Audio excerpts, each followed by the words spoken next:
Good morning and welcome to the Seven Sisters Demonstration Garden here at the SLO County Master Gardeners program. I'm Gary Lawson, one of the Master Gardeners here in the local program, and I'm going to be walking you through a virtual tour of our demonstration garden today. I say virtual because at this point we're not open to the public due to the COVID pandemic. What you can do, though, is visit our website, which we'll have on the screen, our website name, and I'll also have it again towards the end.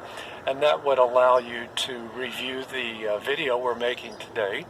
You can also look at a map of the garden, and we have expanded descriptions of all the garden plots. In addition to that, we have quite a few very informative, educational Instagrams and YouTube videos, as well as quite a few informational pages. So again, just check out the website at your leisure and look for some more information. So let's begin the tour. We'll start up here with our citrus and avocado grove. I say grove, it may sound like it's much bigger, but we have behind me here several varieties of citrus. We have lemons, oranges, grapefruit, and the mandarin orange, which are the very small, pithy skin type of orange that usually are ripening up around Christmas time. And over to my right is an example of an avocado tree. Specifically, this is the little cotto. You will notice the citrus as well as the avocado tree when we get down to the fruit orchard. Our trees we try and maintain at about a 7 or 8 foot level height, and that really aids when it's time for harvesting any of your fruit. You can climb on short ladders or even reach it just from the ground level. In addition to manually pruning the trees, as you can see we have done, these are backed up against a fence, so it gives you an idea. You can use the citrus trees actually as a visual barrier between you and neighbors if you're living in town. But in addition to manually pruning them, it's important to choose a variety that has a dwarf or semi-dwarf rootstock, and that will keep the body of the tree much more lower to the ground and more manageable. So again, that's our citrus and avocado orchard. Our next stop on the tour is our curb appeal garden plot. The highlights of the curb appeal is to demonstrate what, as a homeowner, you can do in your front or side or backyards, looking at on a year-round basis, providing a sense of not only texture and color that is coming from both annuals, such as the zinnias, are planted by seed. We have a number of perennials, such as the dahlia here, coming from tubers.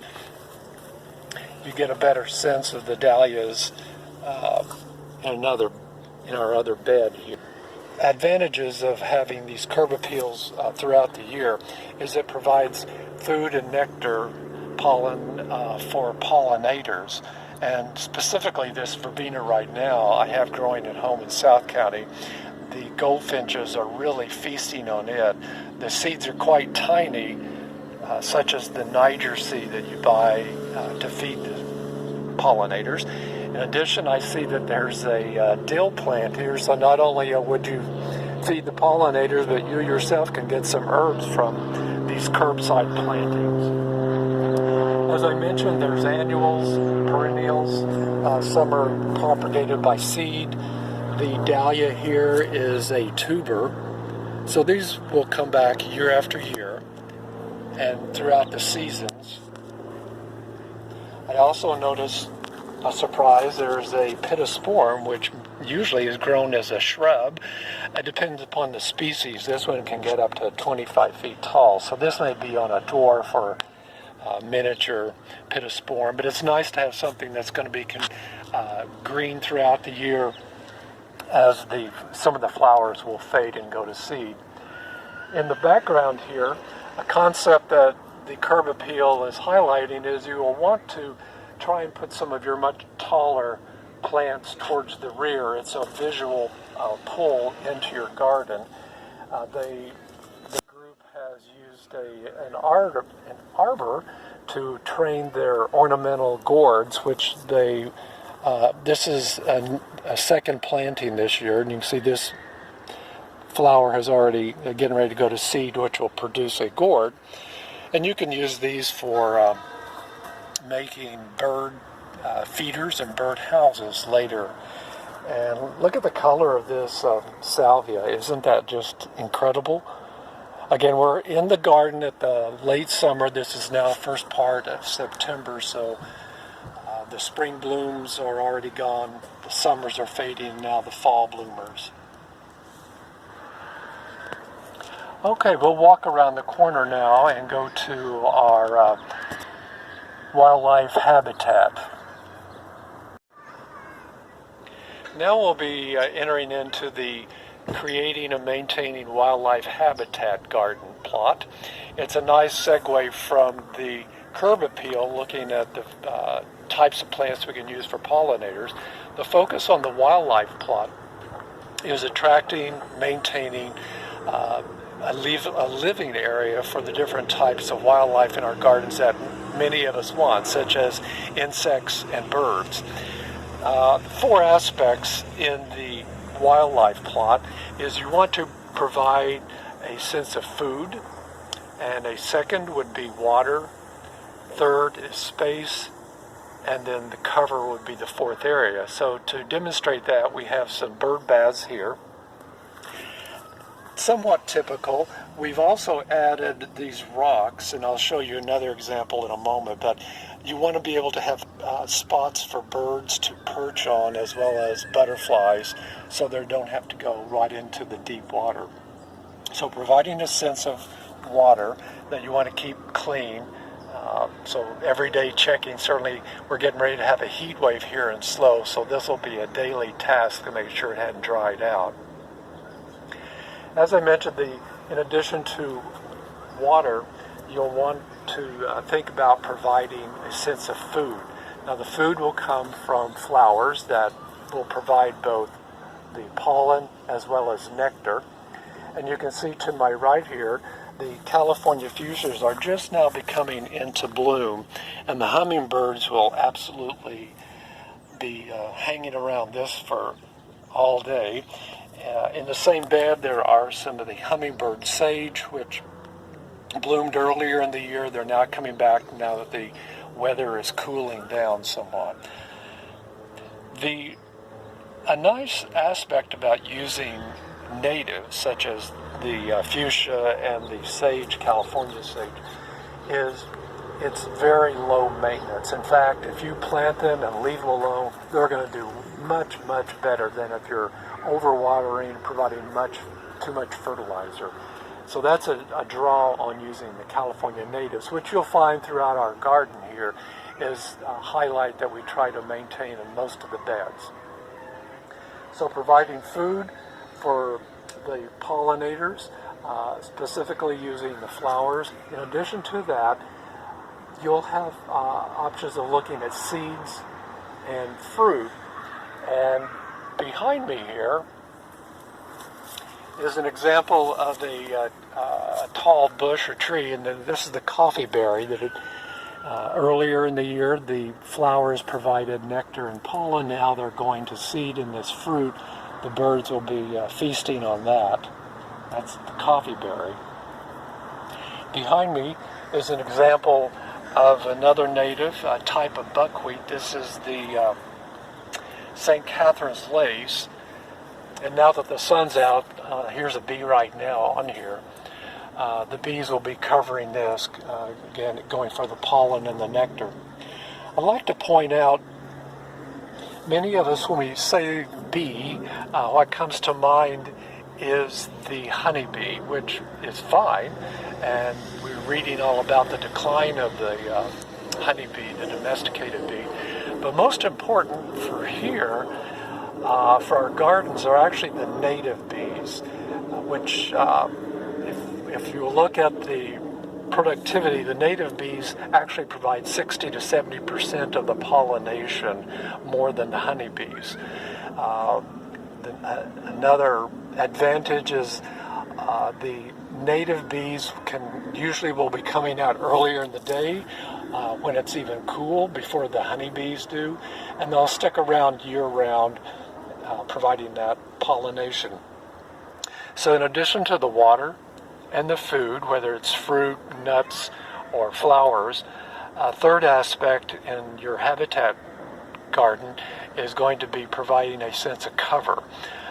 Year-round cover. You want to do it both vertically and horizontally. So vertically, like these taller plants, the insects and butterflies can hide in the plants, as well as the stalks on many of these are somewhat pithy, so the insects will burrow into that, lay their eggs, and even overwinter. So providing vertical cover as well as a more lower lying horizontal cover will provide the coverage that the pollinators will need. Behind me here is an example of actually leaving a brush pile available for the insects and pollinators to overwinter in, as well as to live in during their breeding period. So I know many of us want nice, clean, tidy garden spots. The advice is don't over mulch. Leave some areas fairly rough.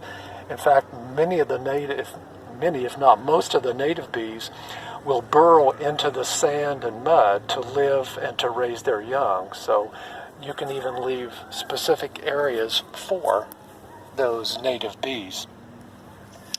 I was mentioning earlier about bird baths. Here's an example of one that has sand or mud in there, and that's particularly beneficial to the butterflies, as they will not only drink some of the water, which they'll get most of that from the nectar, but they like the minerals that they can pull from the soil, from the mud, from the sand. It's actually called mudding.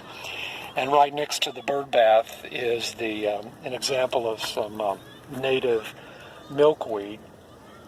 You may notice some of the pods are banded together. That's our milkweed committee is going to be harvesting these when the seeds get ready to open up. And you can see this one right now is just about to open up, and the silk on the end will allow the seeds to be carried everywhere, so we don't want them to completely take over the garden. So that is our, the last aspect is creating a sense of space for the pollinators to breed and to live. And what we've given example here are some bird houses and some native bee nesting sites. I'll point out these bird houses are not necessarily to scale as far as their height, but we only had so much room to demonstrate.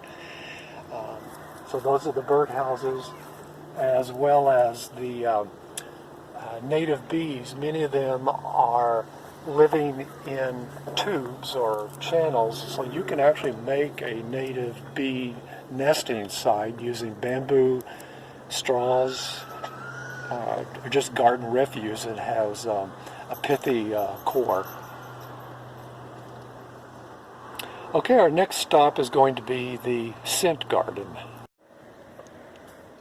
Now we're going to look at the scent garden. An aspect of your home gardens certainly will be capturing the visual aspect of plants, but another dimension would be how can you appreciate scent or smell. And what I have some examples here, these pelargoniums, or geraniums as most of us know, are highly scented, as well as they do provide color too. This lemon verbena will grow into a fairly large bush. Many, or some people I know, will actually make a lemon verbena wine. You can ferment that. An example here is the hummingbird mint or agastache. Again, these are very low water usage, so in a xeriscape you can adapt those. And here's another example of a dill. Not only would you use the fronds for aromatics and cooking, but the seeds are now going to seeds. You can use dill seeds. So again, not only pollinators, but for the homeowner too. Okay, now we're going to go down the path to the California natives. Ornamentals, even though they may be natives. Well, now the subplot we're going to look at now is the California native garden. Some highlights, such as this sage here, will demonstrate that many of our native plants here in California, at least on the Central Coast, because we're in a Mediterranean climate, which is defined in essence by a hot, dry summer, or at least very warm, and the winter is going to be cool and wet.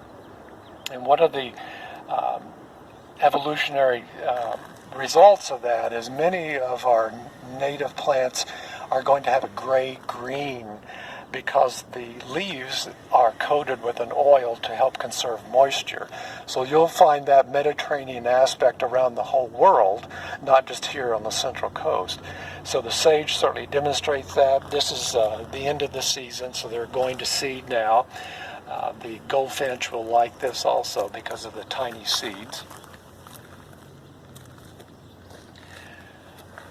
Another example is the ceanothus, which actually different species can be 15, 20 feet tall to some of the more low mounding ceanothus types. These are spring bloomers, and the early pollinators will like that. And that's a concept to think about, is having a planned succession of blooming throughout your garden throughout the year to keep the pollinators fed. Right behind the ceanothus is an example of the currant, and you can see very clearly these have gone to a fruit now. The seeds are inside, but the birds will eat the fruit and then spread the seed. Aspects with the California native is very low water maintenance, very little fertilizer, and minimal pruning. So in having incorporated into your gardens at home, those are some aspects that's very attractive. So it's low maintenance. Okay, let's move on now to the kitchen garden. Now we're at the kitchen garden. Intensive planting, and that these are on raised beds, as you notice, and you plant them very closely, the different plants that you're using. Now, the advantages of that is that it'll create more shade between the plants, which means less moisture loss, and more importantly, I think sometimes is going to be minimal weeds that'll be growing because they don't have a chance to sprout. In the bed we have here, these are peppers. Again, we're late summer, early fall, so some of our beds are just now being replanted for the cool weather type of crops. An example of what's been growing all summer are some of these tomatoes that we've had to utilize a little extra support. The methods we use in our raised beds here, bringing them up at a height that it makes it easier for some of us to get in here on our knees. We can even sit in a chair if you want. Even if you're in a wheelchair, you can do some access to raised beds. We will line the bottom of the bed with some type of metal fencing, usually hardware cloth, to keep the gophers out. As many of you know, we have plenty of gophers here on the Central Coast. And then during the early spring, we'll use these hoops and cover these with a cloth to keep the insects off that are going to lay their eggs and eat the plants, as well as keeping the birds out while the seedlings are coming up, because those birds like a nice spring salad. All right, let's walk on down the hill and we'll go to our Mediterranean plot. All right, on our way down to the Mediterranean garden, I want to take a short little stop here and point out our water collection system. We have several tanks that will hold approximately 600 gallons. So just from the rooftops of our sheds here, during the rainy season, we will collect and harvest that water, store it, and then during the dry season, the summers here, we then can do some augment our watering so we don't have to pull from the well. Again, 600 gallons, and these you can find home kits on water collection systems just out of your rooftop. So the water we do collect, when we designed the garden about 10 years, the garden is 10 years old now, we knew that the slope was going to bring the water downhill, and so we have several channels that will collect the water, the surface water, and store it in some deep trenches that we have below the rainwater garden area to my left here.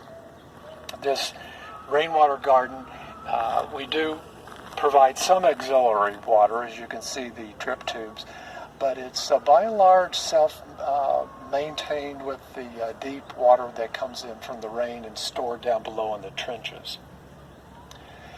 To my right is a fairly new plot. We have the Mediterranean and Channel Islands garden plot.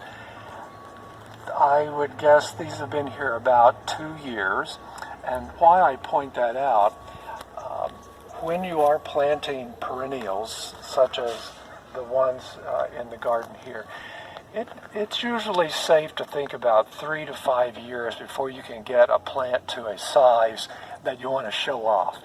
It's almost mature at about 3 to 5 years. So these are mid-age in terms of their growth, the Mediterranean garden. Again, we are in a Mediterranean climate here, the dry, warm summers and cool, wet winter. All right, now we're down in the fruit orchard. As I mentioned earlier with the citrus and avocado, you may notice that our fruit trees are again in that 8-9 foot tall range, and we purposefully keep them pruned at that level. In fact, the orchard committee was in just last week, not only pruning to keep the height down, but cleaning out the inside of the interior area of the trees, which will allow for airflow and sunlight, which will greatly decrease the chances of getting diseases. One of the aspects that's highlighted here in the fruit orchard is that you don't need acres and acres to have some fruit trees. In fact, one concept is using multiple trees per planting spot. So with this peach tree, you'll notice the trunks are coated white. That's to keep the sun from burning it. But there's 3 peach trees in this one planting. And in addition to having different types of peaches in the same planting, if you're really industrious, you can experiment and go for grafting, where you would graft or bring onto the mother plant a different variety. And so you could have 4 or 5 different types of peaches on the same tree, just to give you variety. So in addition to the peach, which have already been harvested for the year, we have an example here of a persimmon, which are just beginning to ripen. They're a late fall, early winter fruit that ripens. The drip system that we have on these trees, and again we have, there's some trenches very down below that maintain the water, but in addition to that, we use these drip systems, such as this brown one here.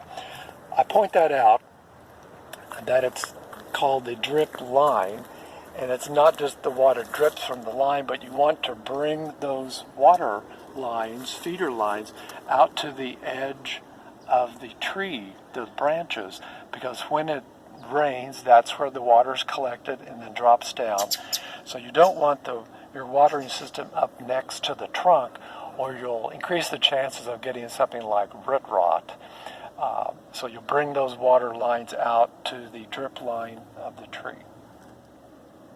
Okay, let's move on down now to the propagation area. All right, here we are now down in the plant propagation area. The Plant Propagation Committee, it works year-round, taking cuttings as well as collecting seeds from plants we currently have in the garden, and we'll be using those to fill in holes, spaces in the garden, as well as when we have our occasional public sales, we'll be able to sell those cuttings and seedlings. An emphasis in the garden is certainly what the Propagation Committee is using, drought-tolerant natives. So even though it's drought-tolerant, it may take regular water. And with many of our natives, regular water is very important in maybe the first 1 to 2 years. Once it becomes established, then by and large you can let the natural rainfall in the winter suffice. Or in fact, it'll be low-water plants. It's not unusual to overwater a native plant and kill it. So it's to, one, be aware of your soil structure. Is it clay? Is it going to hold the water? Or is it very sandy, which the water is going to run right through? So once the plants have gotten started and get to a point that they no longer need to be in the shade area, we'll bring them out into more of the sunlight area.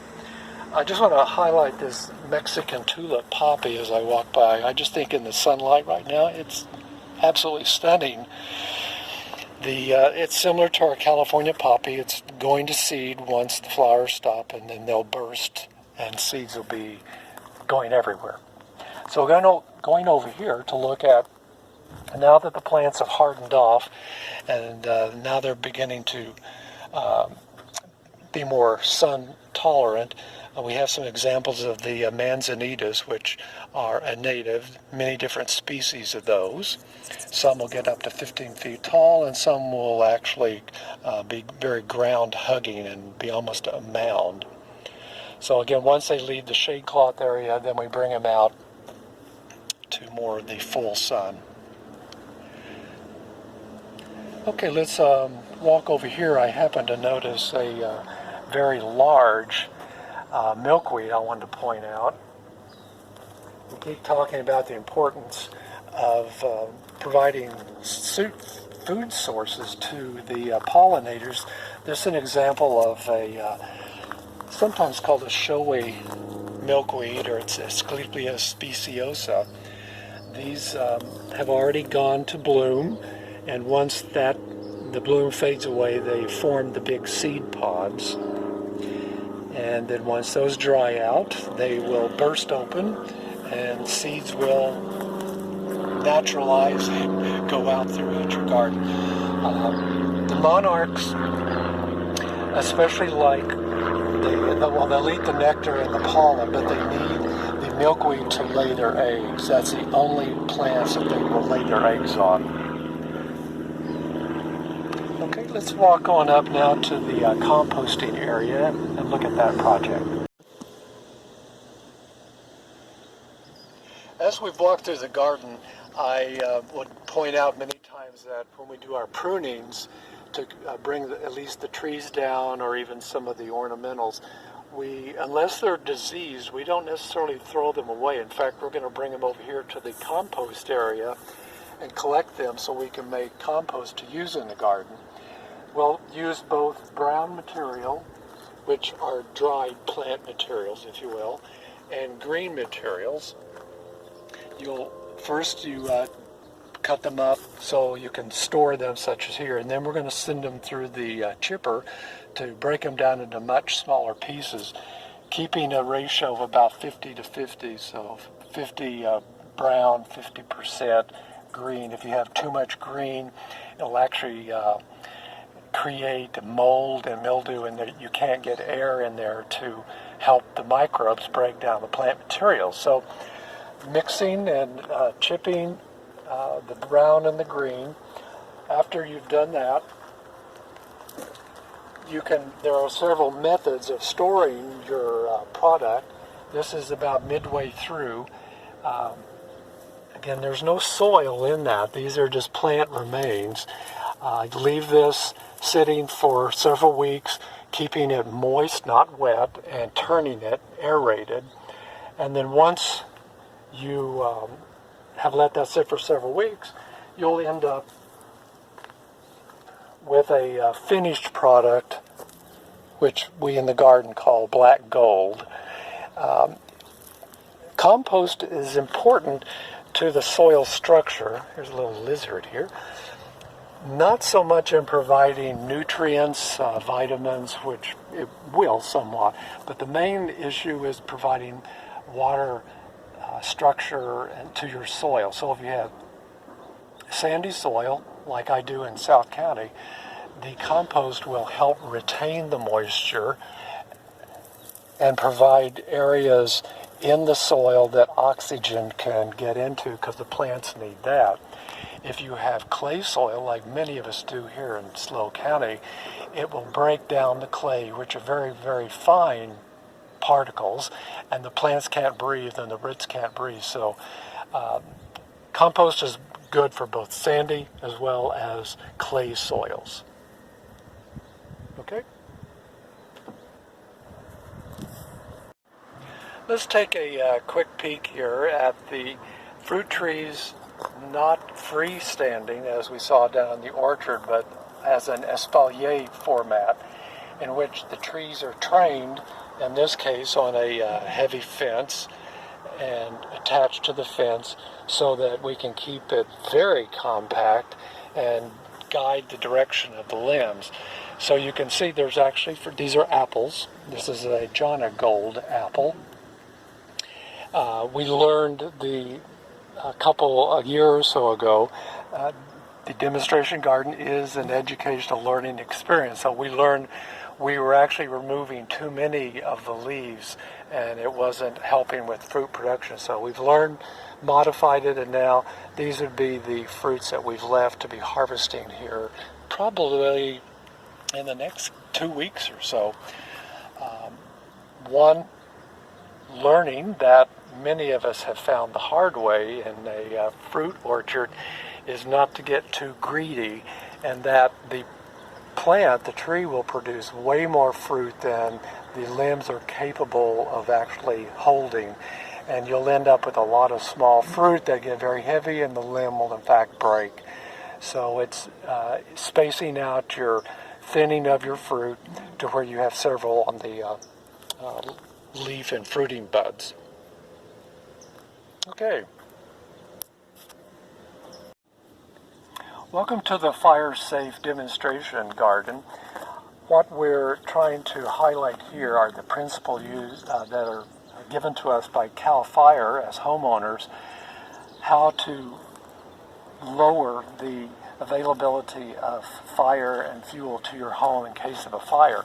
So the first principle is, within 3 feet of your home, you want a non-combustible material, such as this decomposed granite. Yes, there are some pressure-treated lumber in there, but this again would suffice for non-combustible granite, sand, something that will not bring on the flames next to the house. So that's within 3 feet. The next zone, zone 2, would be within 30 feet of your structure. You would be advised to have very low flammable, low growing shrubs. This is called the defensible zone, in which if there were a house fire, firefighters would be able to get into the area and work next to the house in terms of battling the fire. So examples we have here are some more of the California fuchsias that we talked about. Some of the buckwheat that we looked at earlier here too. Big example of, it may be muted, but it's just a very beautiful pastel. The pinks and the oranges now that it's going to seed. So again, that's within 30 feet of the house. And then out further than that, up to 100 feet, you want to have an area that isn't high flammable. An example, you can use mulch. Yes, this wood chips will burn, but it's very low flammable, and that it would more smolder than it would actually have flames going into it. So again, you want the non-combustible within 3 feet of the house. The defense zone is 30 feet, and then because of the scale of the garden, we can't show the 100 feet out in terms of keeping your trees limbed up to about 8 feet, 6 to 8 feet, so the flames can't get under. Okay, moving down the path then, let's go to the succulent garden. Our last stop on the tour today is going to be the succulent and cactus garden. To my right here is a bed of agaves. Cactus, just to point out, cactus, all the cacti are a succulent, but not all succulents are cactus plants. That means they are storing their water reservoirs many times either underground or in the leaves above ground. And to protect that, many of them will have spines and ribs that you want to be sure and have far enough away off of a path so that you don't impale some of your garden visitors. But these agaves right here are some examples of the lower growing. This one in the back, we are going to have to get rid of some of the pups that are coming up because they're starting to naturalize. What many of us think of as cactus plants are exemplified in this bed here. They can either be the columnar types, and these are sometimes called a fence post cactus, such as this Peruvian here, or the barrel cactus, the more round golden barrel shapes. This one is actually a euphorbia in the family, but euphorbias will also have the spines on them. If you were to cut the euphorbias, they have a very milky sap that can actually be an irritant to many people. A feature or an aspect of succulents is that they're very low maintenance, minimal pruning. We don't need to water them, but occasionally, and that will be over in the succulent plot, as well as they don't take any fertilizer. Whatever's in the soil will suffice. Moving over to the what we consider the succulent area, in general, we wouldn't recommend planting succulents and cactus in this adobe soil like we have here. We think that our saving grace is because it's on such a slope that the water drains down into the fruit area. Even within the succulent beds that we have here, it can be considered almost microclimates. The walnut tree will provide shade through most of the year-round.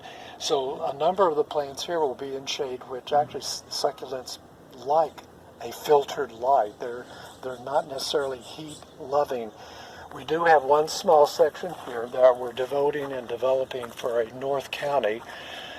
For here, that would be areas such as Paso Robles or Atascadero, because they have much hotter summers and colder winters than we do down here in South County.